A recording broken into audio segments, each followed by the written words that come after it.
مسیح یسوع میں میری طرف سے آپ سب کو سلام. امید کرتا ہوں کہ آپ سب لوگ ٹھیک ہوں گے. جن آپ کا دن گزر چکا ہے وہ بھی اچھا گزرا, جو آنے والا دن ہے وہ بھی اچھے گزرے. تو آج میں جو بات کرنے والا ہوں ویلیو پہ, ایک سٹوری ہے جو میں آپ کے ساتھ شیئر کروں گا.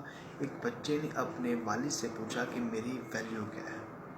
تو باپ کا جواب اس قدر تھا کہ اس نے کہا کپبورڈ کے اندر 6 پتھر پڑے ہوئے ہیں, آپ 2 پتھر لے کے آؤ. تو جو پتھر بچہ لے کے آتا ہے تو وہ کہتا ہے کہ 2 پتھر آپ بازار میں لے کے جاؤ اور وہاں سیل کر دینا, اور لیکن اگر کوئی تم سے اس کی ڈیمانڈ پوچھے, اس کی ویلیو پوچھے, تو آپ نے یہ 2 فنگر دکھانی ہے. ٹھیک ہو گیا. وہ بچہ پتھر لے کے جاتا ہے بازار کے اندر, اور بازار کے اندر جب رکھ کے وہ پتھر بیچتے ہیں, ایک خریدار ان سے پتھر لینے کے لیے آتا ہے. تو پوچھتا ہے اس کی ویلیو کیا ہے. تو بچہ کہتا ہے کہ 2. بولتا کچھ نہیں ہے, انگلی میں دکھا دیتا ہے 2. تو وہ اس کو 200 روپے دے دیتا ہے. وہ 200 روپے لے کے اپنے باپ کے پاس بچہ جاتا ہے اور پوچھتا ہے کہ بابا یہ پتھر کی ویلیو کیا 200 روپے ہے. اس کو 200 روپے دیتا ہے.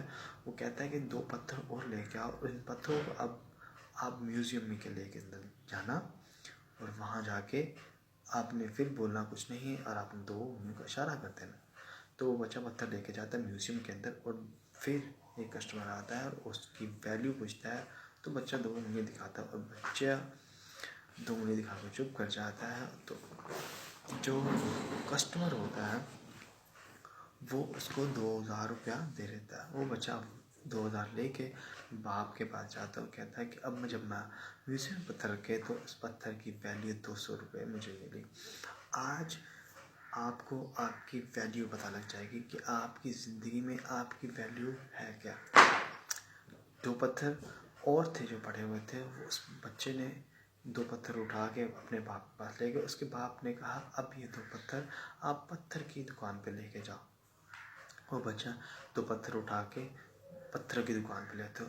جب پتھر کی دکان پہ لے کے جاتا ہے تو جو دکان کا خریدار ہوتا ہے وہ بھاگ کے اپنی دکان کو چھوڑ کے بھاگا آتا ہے, اور ان پتھروں کو پکڑتا ہے اور کہتا ہے کہ میں ان پتھروں کو بہت سالوں سے ڈھونڈ رہا تھا. کہاں تھے یہ پتھر, اس کی ویلیو کیا ہے, بتاؤ اس کی ویلیو کیا ہے, میں تمہیں منہ مانگے ان کی قیمت دوں گا. تو بچہ بولتا کچھ نہیں ہے اور اپنی یہ 2 انگلی دکھا دیتا. کہہ رہا ٹھیک ہے میں آپ کو اس کے 2 کروڑ روپے دوں گا. اس پتھر کی ویلیو 2 کروڑ روپے اس کو مل جاتی ہے. کیا سمجھے اس سے آپ کی ویلیو یہ ہے کہ جب کوئی آپ کو بولے آپ کی ویلیو کیا ہے, تو آپ کی ویلیو یہ ہے دنیا میں, بازاروں میں, میوزیم میں آپ کی ویلیو نہیں ہے. جس نے آپ کو بنایا ہے, جو بناتا ہے اس کی ویلیو وہی جانتا ہے. خدا نے آپ کو بنایا, آپ چرچ میں آئیں, خدا کے پاس آئیں, اور خدا بتائے گا آپ کی ویلیو کیا ہے. جس نے آپ کو بنایا وہ آپ سے بہت پیار کرتا ہے, اور اسی کو آپ کی ویلیو کے بارے میں پتہ ہے. کوئی دنیا میں آپ بازاروں میں, میوزیم میں جائیں گے, آپ کی کبھی ویلیو نہیں لگے گی, آپ کی ویلیو کا پتہ نہیں لگے گا. جس انسان کو آپ کی ویلیو نہیں پتہ, لیکن وہی خدا ہے جس کو آپ کی ویلیو پتہ ہے, جس نے آپ کو بنایا. اگر آپ کو آپ کی ویلیو پتہ لگ گئی تو تھینک یو سو مچ. اگر آپ کو نہیں پتہ لگی تو اپنی ویلیو بڑھائیں, اپنی ویلیو کم نہ کریں, خدا کے پاس جائیں. Thank you so much.